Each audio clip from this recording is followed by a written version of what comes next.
Valeu, Rayane. Obrigado. Vai ficar registrado na memória e na história que você me avisou que eu estava no perfil errado. Estamos aqui começando mais uma vez. Hoje a gente vai falar dos impactos, né? Ah, a Rayane entrando. Obrigado, Rayane. Manifestações nacionais no Brasil.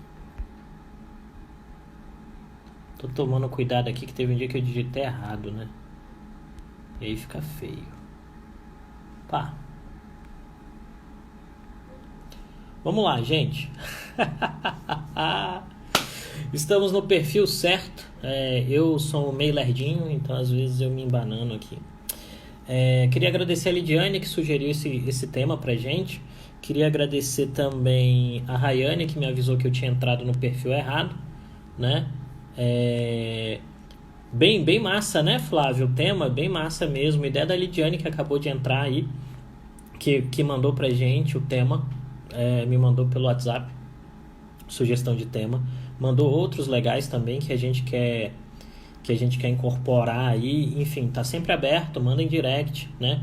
A turma que me manda, por exemplo, não sei se tem duas Flávias que me mandam muito material. Então, pode sugerir tema também. A gente tendo a capacidade de discutir sobre ele, a gente discute. Se não, a gente diz, então, esse aí não dá, coleguinha. A gente vai tentar arranjar alguém para fazer esse diálogo contigo, né? Bom, gente, duas coisas importantes. A primeira é que é sempre um prazer estar aqui conversando com vocês. E a segunda é que eu tô com um negócio ali na Airfryer cozinhando, então eu espero que dê tudo certo.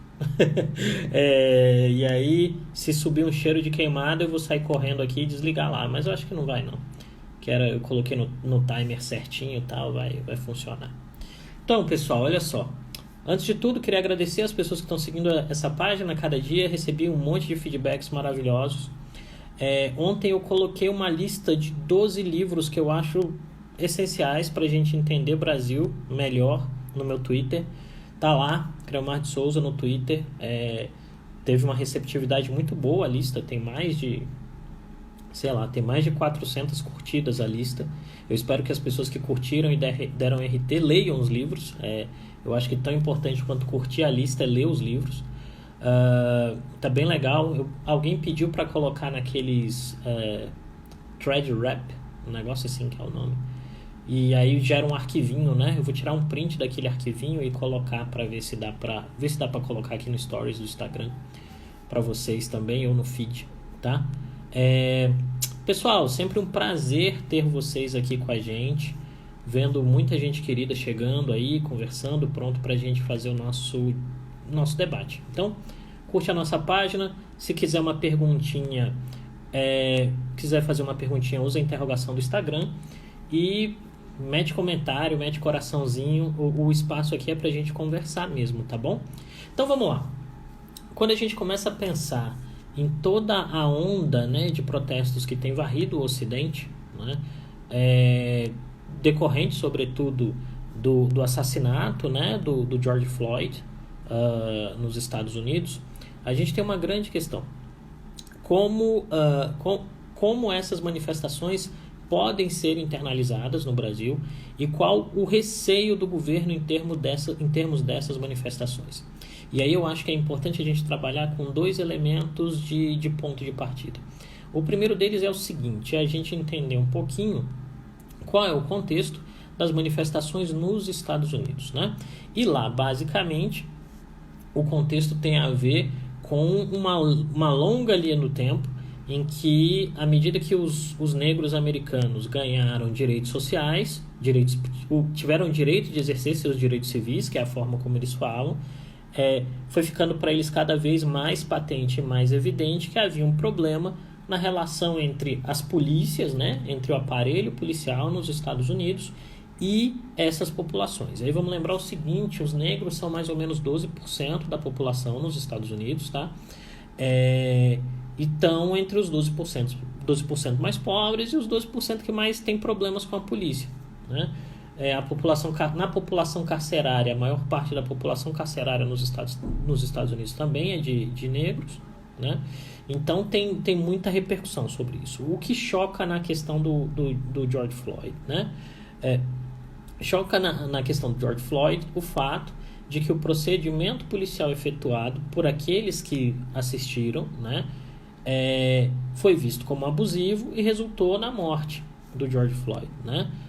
E aí, efetivamente, a gente precisa lembrar que essa não é a primeira vez que há algum tipo de caso semelhante nos Estados Unidos. Eu tenho 43 anos, e aí o Guinter deve lembrar também. O Guinter é da mesma faixa etária que eu aí, nos 40 e poucos. Nós temos a questão... Teve o Rodney King nos anos 90 nos Estados Unidos, que foi um negócio bem sério também. Foi espancado pelos policiais em Los Angeles, os policiais foram absolvidos no julgamento e a cidade pegou fogo por dias, né? Agora, na questão do George Floyd, a gente tem um outro problema, né? Que é o fato de que há uma percepção de que são recorrentes as ações, né, de violência policial sobre populações negras. A gente tem isso ao longo do tempo, né? E na semana anterior à morte do George Floyd, houve um problema que foi um cara, um observador de pássaros, estava no Central Park, nos Estados Unidos, um observador de pássaros, um cara negro, estava usando o seu binóculo para observar os pássaros. Uma mulher branca achou que o cara estava stalkeando as mulheres ou algo do gênero e ela chamou a polícia para esse cara foi preso, né? Isso começou a fervilhar essa questão e foi gerando um rastilho de pólvora que com o George Floyd pegou fogo. E um elemento muito importante na questão do George Floyd é o fato de que o presidente Trump, na hora que foi usar o exercício da palavra, ao invés de construir uma fala no sentido de apaziguar os ânimos, em algo que é muito característico no cenário político de 2020, o presidente Trump fez uma evocação de lei e ordem, dizendo que os distúrbios não seriam permitidos e que ele usaria dos instrumentos necessários para diminuir os distúrbios. E aí tem um problema, né? À medida que isso foi feito, as pessoas se sentiram provocadas e aí tem uma série de componentes que vão acontecendo. Qual é o ponto fundamental? Os protestos nos Estados Unidos, em algum sentido, foram se construindo e hoje, eu vi o dado da última vez ontem de noite, você tinha protestos em mais de 140 cidades americanas, em 40 estados. Os Estados Unidos têm 51 estados, então você pensa, 140 cidades em 51, fazendo 40 estados em 51 estados no total, gera uma situação muito complexa. E isso, aí vem, como eu sempre digo, infelizmente esse é o momento que nenhum de nós devia estar na rua, né? Alguns estão por necessidade, outros estão por qualquer outro motivo. O ideal seria que a gente evitasse aglomerações, evitasse estar na rua, porque a gente tem a questão da pandemia que está muito forte. O que acontece? As pessoas estão nas ruas, né? Então a gente gerou uma situação em que você tem o pior dos dois mundos. As pessoas estão nas ruas, tem muita violência decorrente do processo e não só das manifestações, né? Um processo que eclode, porque aí você vai ter quem está manifestando pacificamente, quem está manifestando e não quer manifestar pacificamente por causa nenhuma, quem não tem nada a ver com a manifestação, mas quer aproveitar para criar um tumulto, o cara que quer aproveitar a manifestação para ser agressivo contra alguém do outro lado da manifestação, e você cria um verdadeiro processo de muita confusão social, né? Convulsão e confusão. Esses dois elementos têm feito que, da mesma forma que aquilo que aconteceu com George Floyd em Minneapolis espalhou pelos Estados Unidos, hoje nós já temos indicativos de que esses protestos estão chegando na Europa também, né? E aí, efetivamente, ontem vandalizaram uma estátua do rei Leopoldo da Bélgica, né? Que foi o responsável pelo empreendimento de colonização do Congo e que é visto como uma figura bastante difícil, né? Quando você pensa em história da África, o papel do rei Leopoldo II é cercado de muita controvérsia porque ele criou um processo privado de exploração do Congo que resultou em muita violência, né?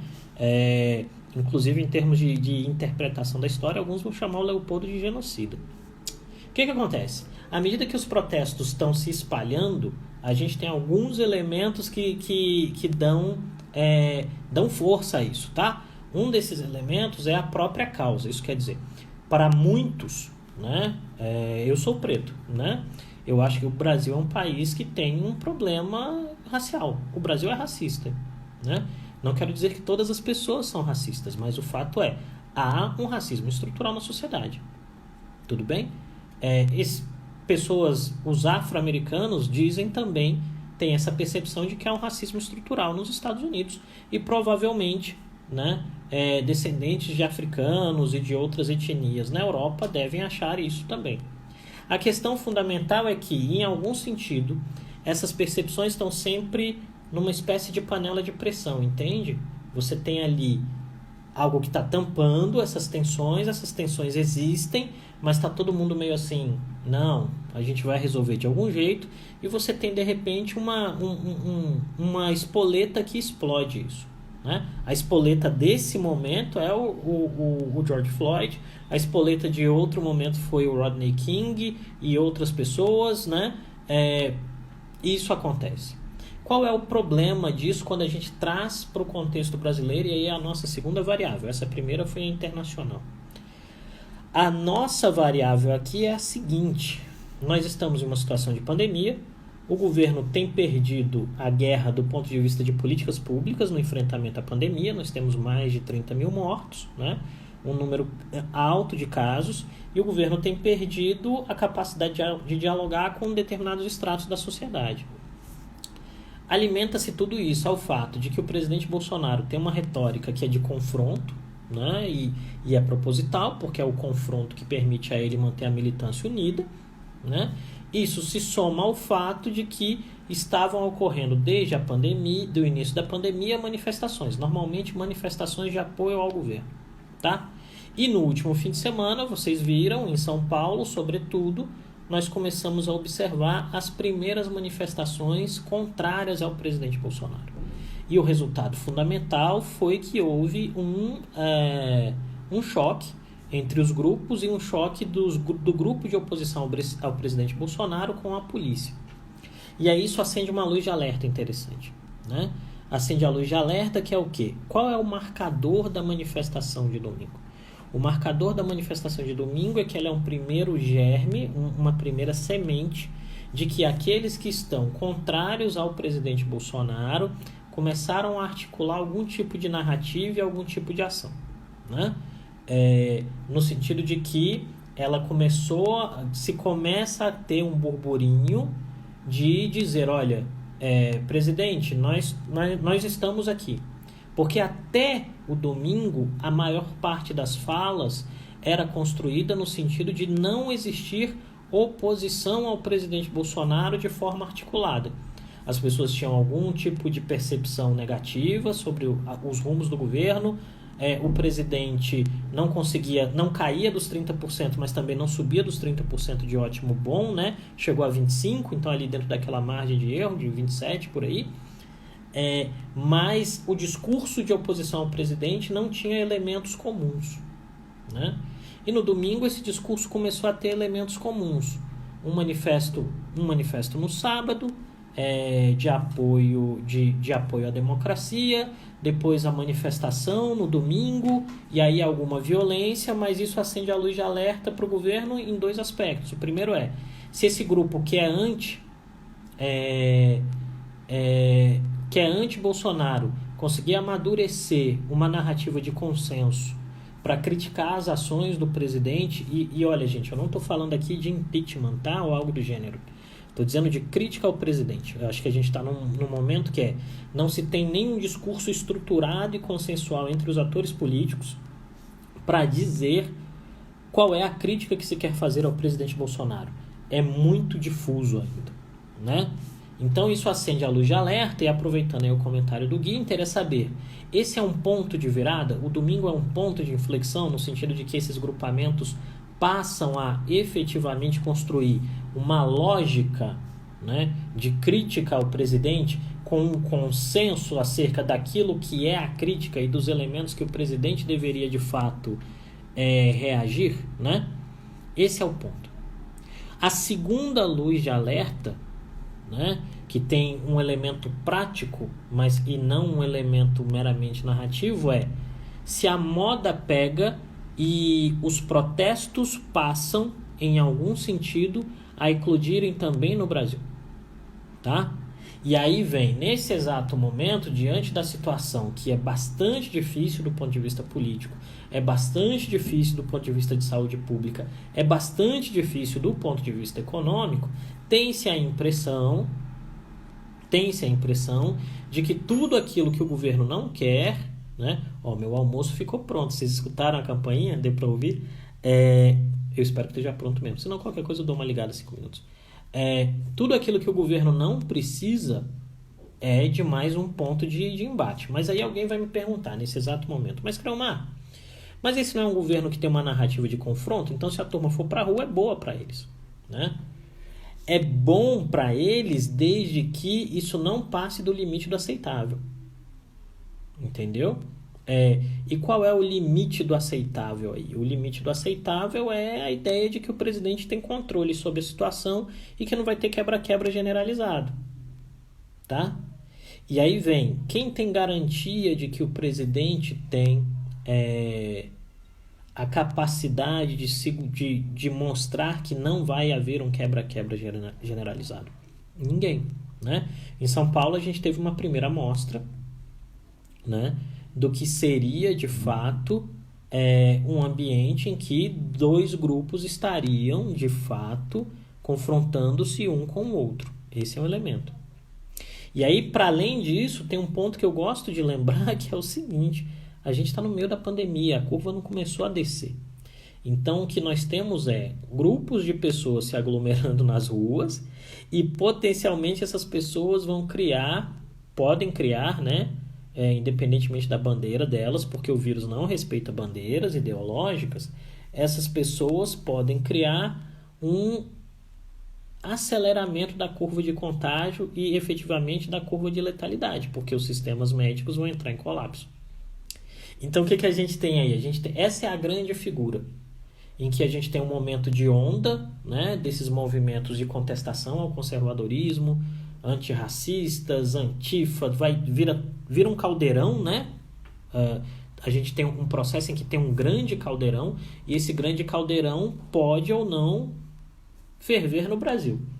E aí, aqui o ponto específico é como a gente conseguiria fazer com que esse caldeirão não fervesse no Brasil, né? E aqui eu vou usar uma fala do governador de Goiás lá no My News, para quem assistiu, que é uma fala do meu pai também, ele gosta. Alguém tem que pôr água na fervura.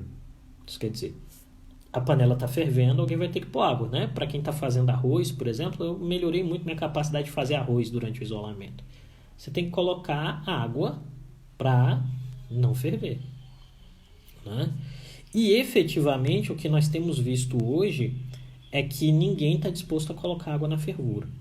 E aí vem, se eu fosse pago pelo governo para fazer análise de risco para o governo, dizendo o que o governo não deveria fazer, eu diria ao governo: olha, esse é o momento de não subir o tom, esse é o momento de ter um pouco de parcimônia e atuar no sentido de evitar que haja um contágio do tipo de manifestação que a gente está vendo no mundo afora, tá?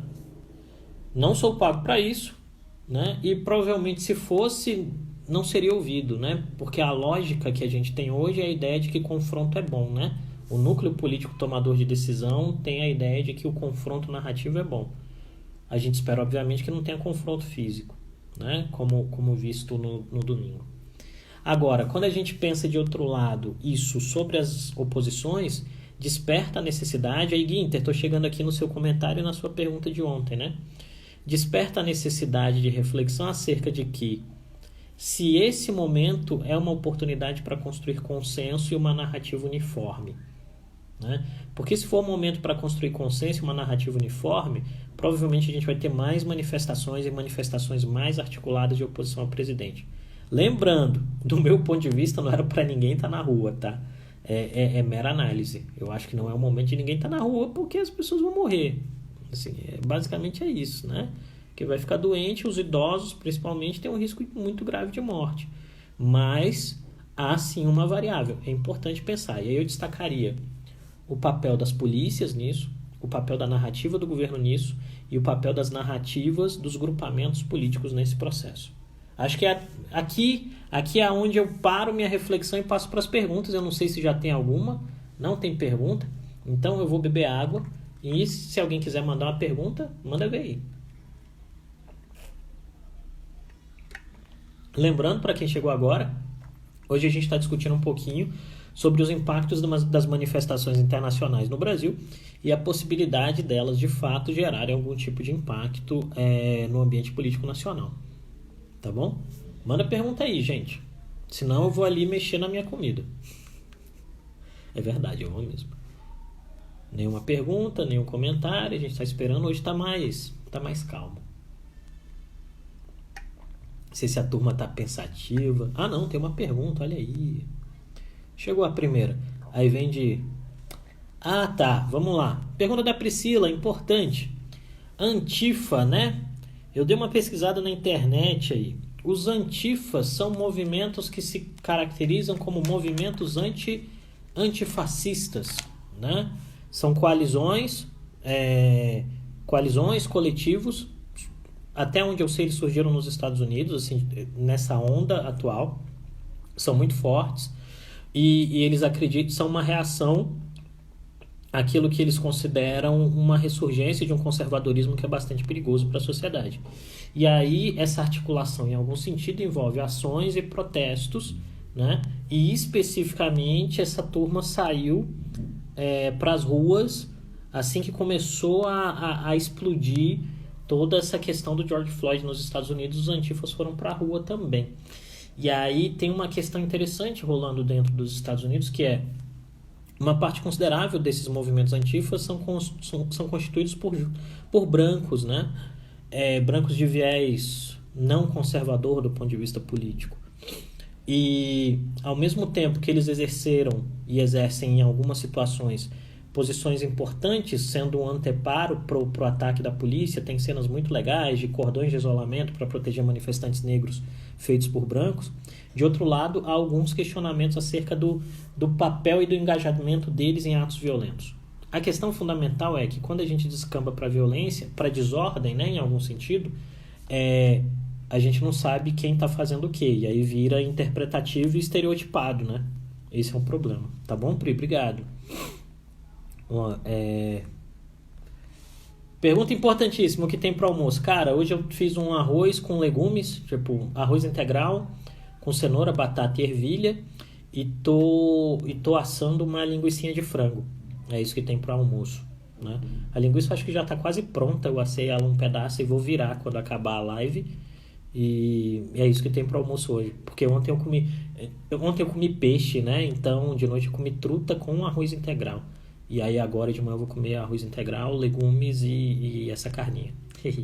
Legal, né? Bom, gostei do almoço. Eu tô empolgado com o almoço de hoje, cara.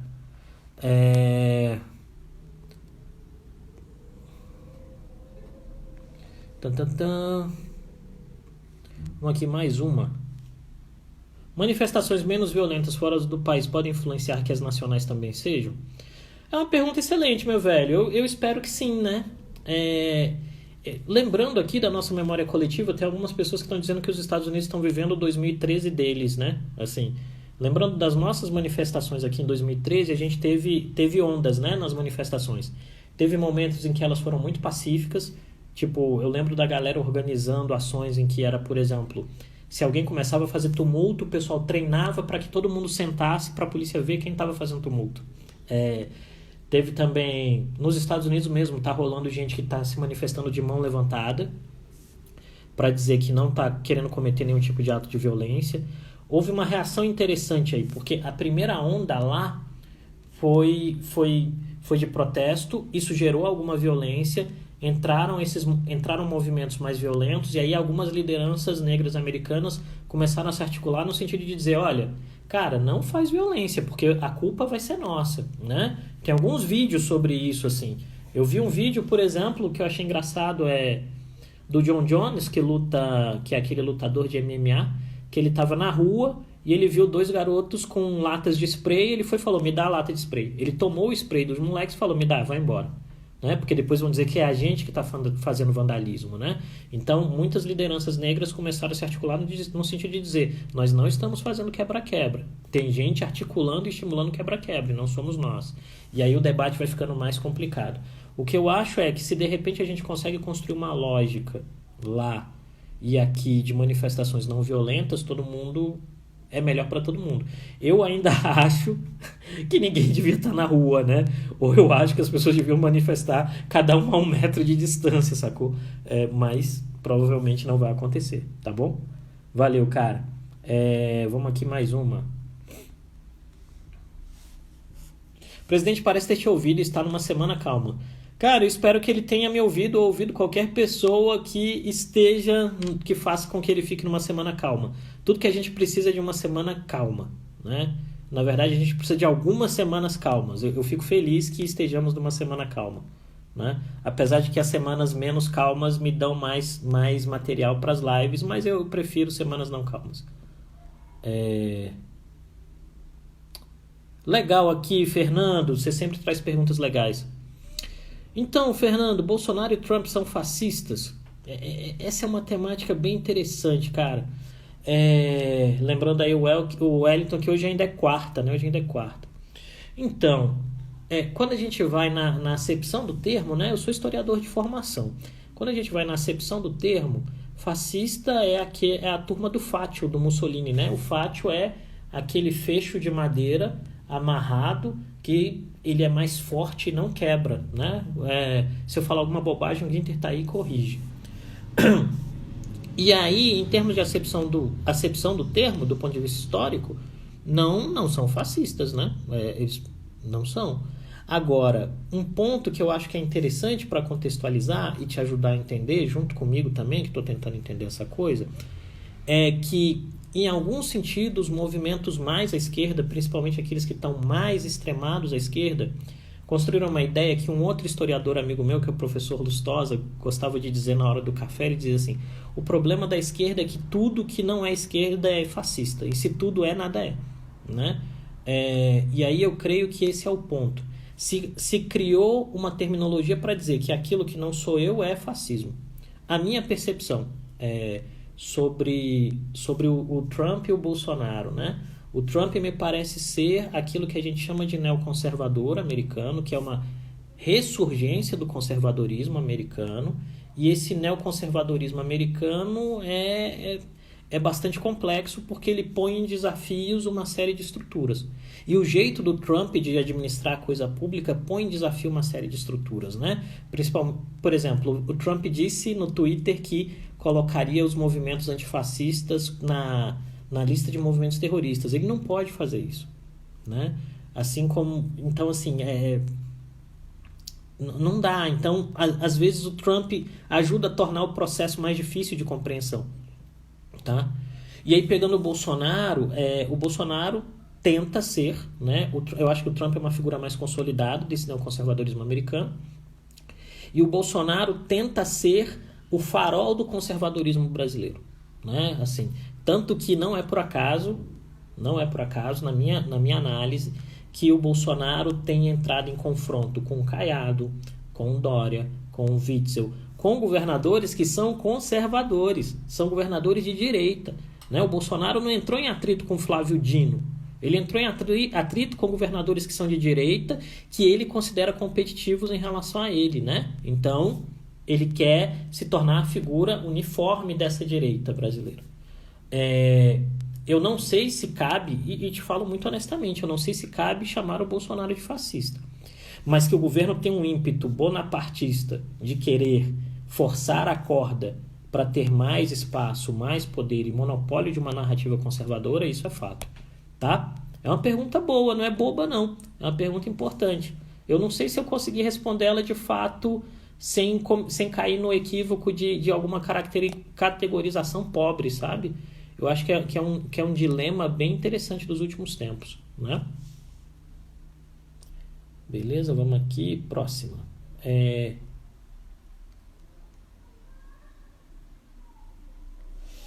Aqui tem uma pergunta agora da Isa, que está sempre aí com a gente, né? Professor, você acha que essas movimentações vão servir de fermento para uma possível articulação da esquerda? É... Isa, eu acho que o fermento está lá. O fermento está posto, tá? O fermento está posto. A questão é se alguém vai querer mexer a massa, né? E eu creio que nesse sentido a gente tem indicadores que animam e indicadores que desanimam. Quer ver um indicador que anima?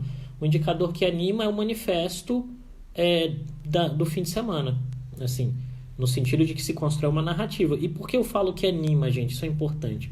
Porque eu parto do princípio que nós precisamos que os lados tenham narrativas estruturadas. Porque com narrativas estruturadas a gente tem um debate que é de ideias. Opa, porrada no microfone. A gente tem um debate que é de ideias e escapa do debate que é o embate puro de xingamento. E está faltando ideia no ambiente político brasileiro, né? Não tem ideia. Tem gritaria. Gritaria não é ideia, né? E aí talvez, minha percepção é que talvez, se a oposição ao Bolsonaro construir uma lógica narrativa mais concreta, né? Que tenha uma proposição, isso vai forçar a que o conservadorismo construa um tipo de narrativa também mais concreta. E que não necessariamente vai estar feita sob a égide do Bolsonaro e disso que a gente tem visto, que é muito difuso, né? O que nós temos visto hoje é que o debate virou provocativo, né?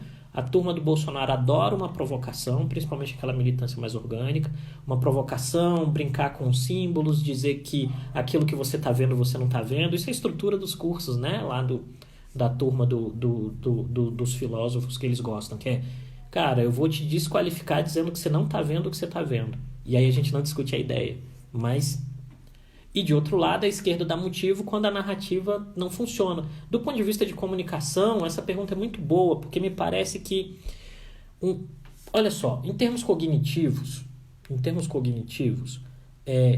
o conservadorismo político sempre vai ter vantagem. Por quê? Porque nós fomos programados para gostarmos de certeza, de segurança e de conforto. A certeza vem daquilo que a gente já conhece, não é do novo. Então o conservador sempre tem uma vantagem do ponto de vista cognitivo para conseguir votos, para conseguir apoio, para conseguir ações, que é, por exemplo, quando tem um quebra-quebra, ninguém gosta de quebra-quebra, gente. Então quando tem quebra-quebra, quem chamou a manifestação vai pagar o preço do quebra-quebra, entende? Isso obriga que o discurso que é de oposição seja muito responsável, muito lapidado e muito bem ajustado. Isso é uma pressão. Você tem que trabalhar mais do que o outro, né? E aí me parece que internacionalmente, depois de um período em que as esquerdas tiveram poder no Brasil, nos Estados Unidos e em outros lugares, a turma achou que não precisava mais ter responsabilidade na fala. E aí eu te daria 2 dicas, viu, Isa? A primeira é, olha os vídeos do Lula quando ele ganha a primeira eleição. É Lulinha, paz e amor. Brasil acima de tudo. Lula abraçado na bandeira.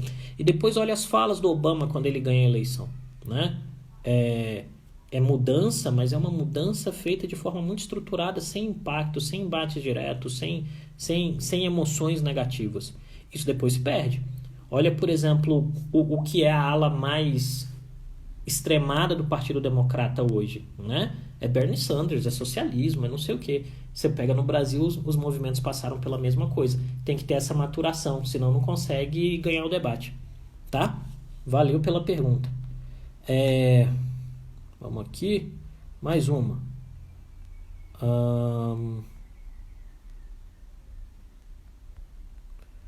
Tem uma aqui. Da Maria Bia. Obrigado, Maria Bia. Se a oposição for protestar nesse domingo, isso seria visto como incoerência? Então, Maria Bia, por mim ou pela sociedade? Assim, a minha opinião, né? Minha opinião analítica baseada em evidências de políticas públicas. Ninguém devia estar manifestando. Eu estou falando isso sempre que me perguntam. Minha percepção é que ninguém devia estar manifestando, né? Porque o troço é contagioso, não tem tratamento, não tem vacina. Agora, há obviamente o risco de que a turma que vá às manifestações no domingo seja chamada de responsável. O argumento se sustenta no tempo? se sustenta, mas aí você vai ter que lembrar que a turma que apoia o Bolsonaro também é irresponsável. Então, assim, todo mundo é incoerente, entende? A minha percepção é, todo mundo está sendo incoerente nesse exato momento. Todo mundo que está indo para a rua se manifestar está cometendo um ato de irresponsabilidade. Não importa se você está à direita, não importa se você está à esquerda, né? E muitas das lideranças públicas e políticas têm cometido também atos de responsabilidade, porque não sei, né? Por interesses deles, mas isso é ruim para todo mundo como um todo. Lembrando, né? A nossa ideia aqui na live é sempre tentar, não é passar pano para ninguém não, entendeu? Então assim, quando eu tenho a resposta, eu tenho a resposta, quando eu não tenho, eu não tenho, né? Por isso que eu tenho dúvidas, por exemplo, eu acho complicado chamar o Trump e o Bolsonaro de fascistas, né?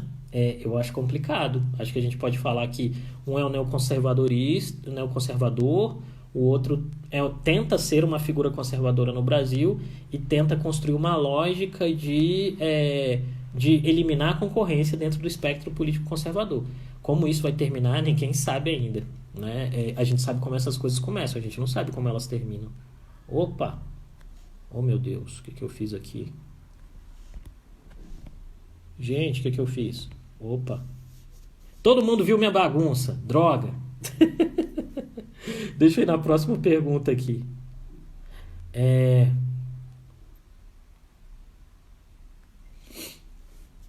Vamos lá, pergunta. Para você, qual seria a melhor forma de fazer a oposição se manifestar sem ir pra rua? Isso aí, todo mundo rindo da bagunça na minha mesa aqui. Então, eu creio... Para, Pri. Eu creio que o melhor jeito de fazer oposição ou de fazer situação hoje seria estruturar os discursos, né? O que a gente tem visto é que os discursos estão mal estruturados, mas essa é a minha percepção do processo, né? Os discursos são mal estruturados. Eu acho que o discurso, por exemplo, do bolsonarismo, à medida que ele evoca só a ideia de confronto, ele não é construtivo, né? Assim, não é. É só confronto, e o dia seguinte, né? E de outro lado, eu vejo que as oposições não têm uma articulação, não têm uma narrativa. Qual é a pauta que as oposições querem? Né? Eu acho que as oposições deram um passo quando elas estabeleceram a ideia de que a pauta é democracia. Né? Tudo bem, a pauta é democracia, o que está errado com a democracia? Então, é esse ponto aqui. Quais são as linhas que ninguém pode cruzar? E eu acho que esse é o desafio das oposições, sabe, Babs Almeida? E aí me parece especificamente que fazer oposição é sempre mais difícil do que fazer governo, né? Porque a oposição só tem gogó, o governo tem a máquina, qualquer que seja a situação. Então você precisa de uma estrutura narrativa que funcione e que conquiste corações e mentes. Eu creio que a batalha, assim, com muita convicção, eu creio que a batalha é de narrativa, a batalha é no campo narrativo, né? E me parece que até o presente momento o presidente Bolsonaro está ganhando a batalha no campo narrativo, tá?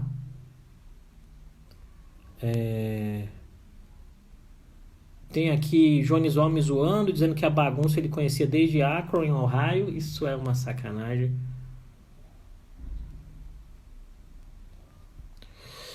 Então, você acha que se o Trump não recuar em seu discurso, esses protestos tendem a continuar? Eu acho que os protestos vão continuar, independentemente dele recuar ou não. A questão é até quando. Tem um esgotamento também, né? Tem um momento, toda narrativa política tem um momento em que ela sai do ótimo e começa a cair, né? Eu creio que a questão é saber se a narrativa política do Trump saiu do ótimo e se a narrativa política das pessoas que estão fazendo os protestos também. Agora, vai durar um tempo ainda, deve demorar um tempinho aí, algumas horas no mínimo para diminuir, né?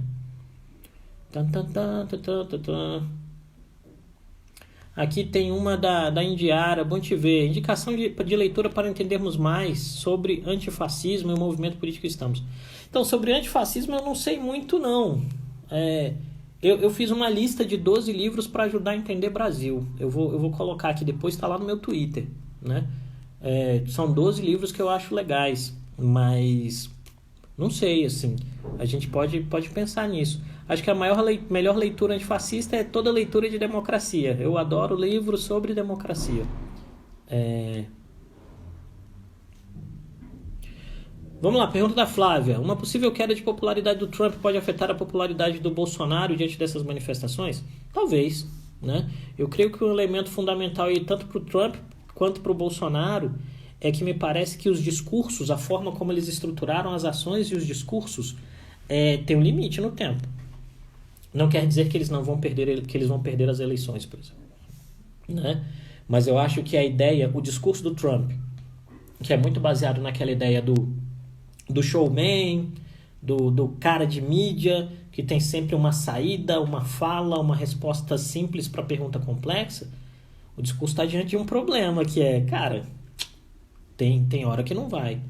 E o Bolsonaro, que é o cara que quer ser o voluntarista, que é resposta de bate-pronto, não sei o quê, os problemas vão se avolumando e você não resolve alguns problemas só com a fala. Então tem um limite aí, tá? Eu acho que isso é importante. Agora, seria interessante, de um ponto de vista analítico, ver como o governo Bolsonaro se reinventaria em uma eventual não reeleição do Trump. Isso seria um puta desafio para eles.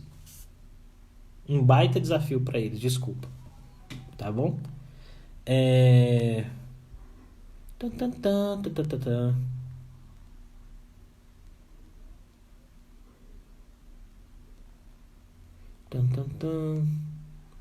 Deixa eu pegar mais uma aqui. Gente, são muitas perguntas. Uma aqui referente à bagunça. Qual o nome do livro que estava na bagunça? Tem vários. Tem o The Price of Prosperity, que está aqui, ó. O Preço da Prosperidade. Você deve ter visto esse. Tem também... Cara, tem muito livro aqui. Tem também Tratado Político do Spinoza. Esses eram os dois mais evidentes. Tem outros aí também, mas aí vai bagunçar demais, tá bom? Obrigado, Kathleen. Tem uma aqui, né? Uma possível prisão do Witzel. Bota óleo na fervura ou é briga do mesmo lado? Eu acho que uma possível prisão do Witzel é briga do mesmo lado, mas coloca óleo na fervura porque você tem um elemento, né? Tem um elemento importante que é o fato de que assusta os outros governadores. E aí mexe com o ambiente político. Beleza, cara? Tem mais perguntas. Tem uma da Lidiane. Lidiane, eu já respondi alguma sua? Acho que não, né? Vamos lá. Isso aqui eu vou fechar com essa, porque a gente discute sobre isso outro dia, que o tempo tá acabando. Pessoal, tem uma rapaziada aqui que fez perguntas e eu não consegui chegar, né? Josué, Fernando, Joanisval, Ana Carola.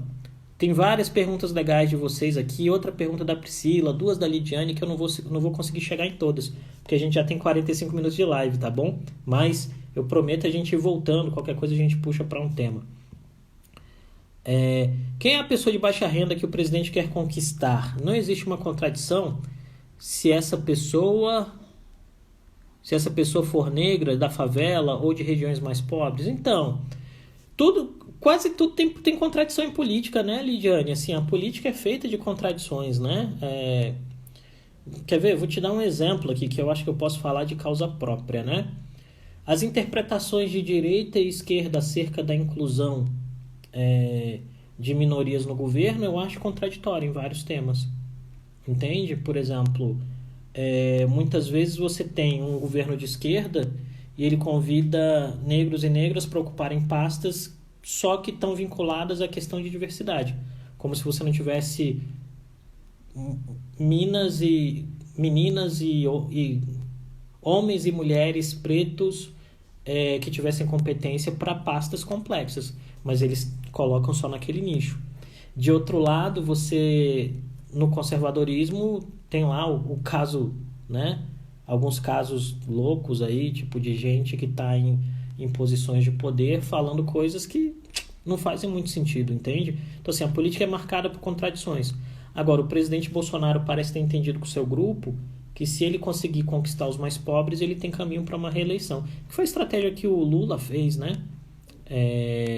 E isso é importante pensar, tá bom? Mas, Lidiane, eu estou terminando com a sua pergunta para te agradecer pela sugestão do tema, tá? É proposital. Eu quero agradecer as outras pessoas que participaram dessa live hoje. Foi uma conversa boa, bastante agradável.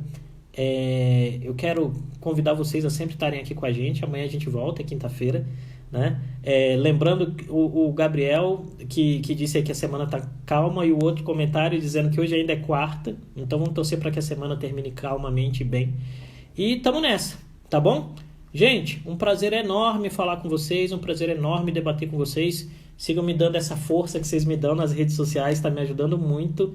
Nós temos mais de 5.200 seguidores no Twitter, tá ficando legal, tá ficando bonito o negócio.